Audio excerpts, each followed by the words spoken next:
Hi there, my name is Brian Harrison and I am a Cloud Solution Architect with Microsoft. Welcome to the Azure 101 series. In the last couple of videos that I've recorded, I focused on Cloud Shell and Azure CLI to provide scripting capabilities against Azure. In this video, I want to talk about PowerShell within Azure. Now, PowerShell as a language has been around for a very long time, and it's been used by IT managers for many years in working with Windows servers, SQL servers, Exchange servers, any kind of Microsoft-based environment. But with the advent of Azure within Microsoft, Microsoft decided to port PowerShell over as a scripting language to manipulate, work, create Azure resources as well. In so doing, they have created a completely new set of modules for Azure, which can be installed through the Microsoft Web Platform Installer. I will also provide you with a URL where you can get and download the latest version of Azure PowerShell if that is the only PowerShell modules that you want to work with. Then these PowerShell scripts can be used not only independently inside of an environment like you're seeing here, but they can also be leveraged inside of the Azure portal, inside of Azure Cloud Shell, and inside of Azure Automation. Now, what you're seeing in front of you right now is the Windows PowerShell integrated environment.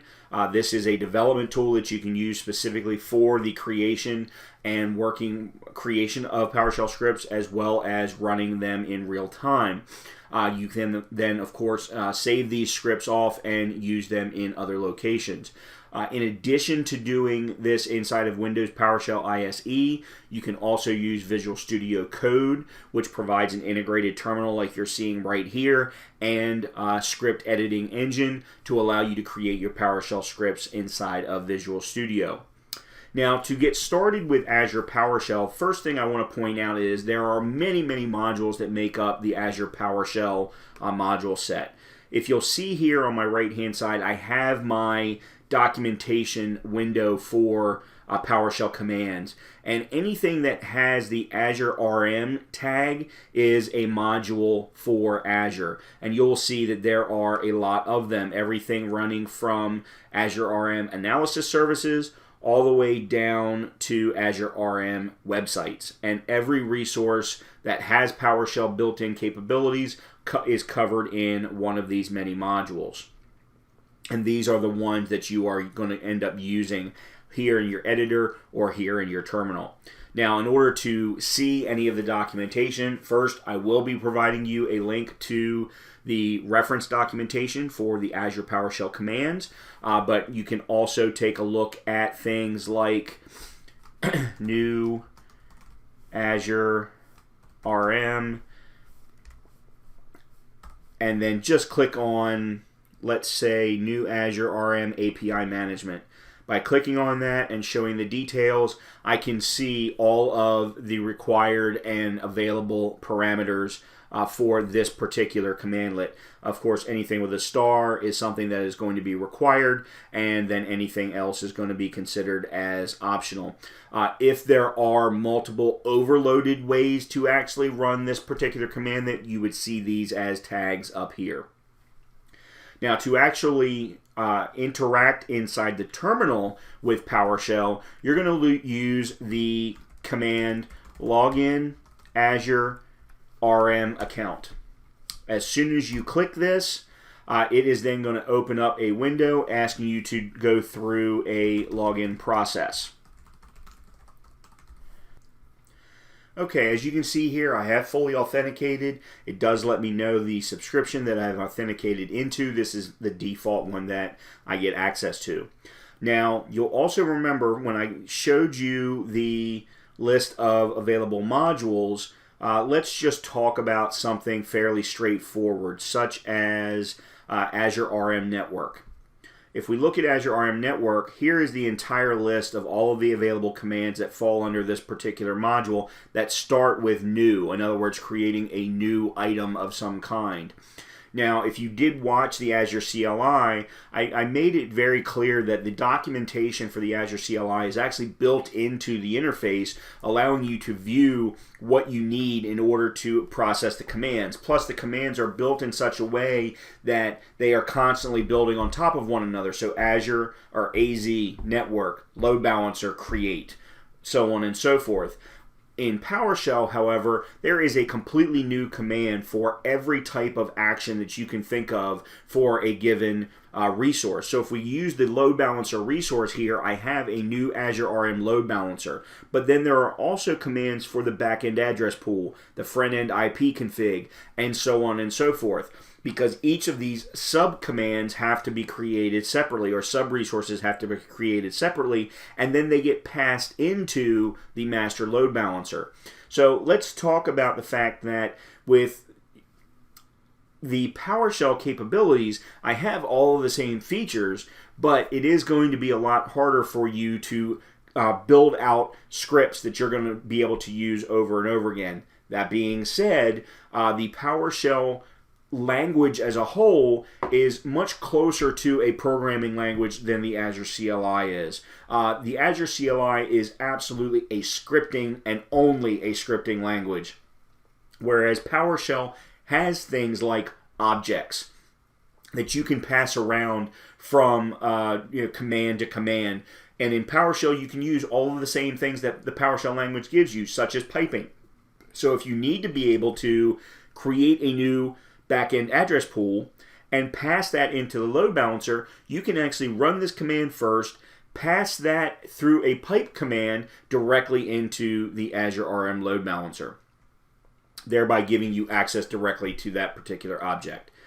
But just for demonstration purposes, let me show you real quickly. I'm just going to do something very simple of new Azure RM, and you can see within my ISE, I do have IntelliSense directly within the terminal. I would also have that up in the editor if I was writing code directly up in there. I'm going to do an Azure RM resource group, which we can see here.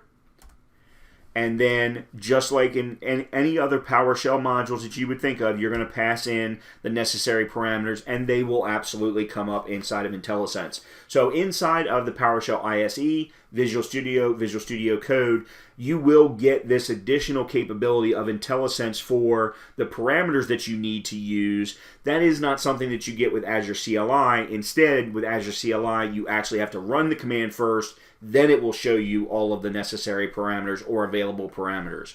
So if we give this a name of test RG, we're going to give it a location of South Central US. And then you can see I've got a number of other available or common parameters that I can leverage. Now, if on the other hand, I had not put in these particular parameters, one of the great features of PowerShell within the terminal here is it would ask me for the required parameters. So yes, I can absolutely run this command and it will create a new resource group in South Central US called test.rg. But with Azure PowerShell, I can actually run the command directly as is, and it will ask me for the required parameters. test.rg, South Central US, and I've got a new resource group being created. And there it is. It's just that fast. The other thing to point out is the difference between the Azure CLI and PowerShell. With PowerShell, you are always getting this output format, which is a standard name value pair output format. In Azure CLI, by default, you're getting the JSON format, but you do also have the ability to change that over to table format, CSV format, or JSON-C format. So you have the ability to change the output. In most cases, it's a little bit harder to format the output coming out of PowerShell. But once again, there are other advantages to using PowerShell, such as being able to do things like using object notation and storing of variables in a lot more easier fashion. Matter of fact, if you are storing an object, let's say a load balancer, into a variable, you can absolutely pull the parameters of that particular object very, very easily inside of PowerShell, whereas it is much, much more difficult to do that inside of the Azure CLI. It can be done, but you end up having to use a JSON library to allow you to manipulate those objects or get data from those objects. So this is how you're going to end up using PowerShell to interact with Azure. It is obviously a very, very powerful language, but you are going to have to memorize a lot more than you would if you were using Azure CLI. However, if you need to build more complex scripts to be able to automate things inside of Azure, PowerShell is going to be a much easier way for you to do that, because you're going to get access to the entire PowerShell language capabilities and feature sets that are well above and beyond Bash shell scripting capabilities. So hopefully this gives you a starting point for Azure PowerShell. As I mentioned, I'll give you links to the reference documentation and the install location, and hopefully I will see you in the future video.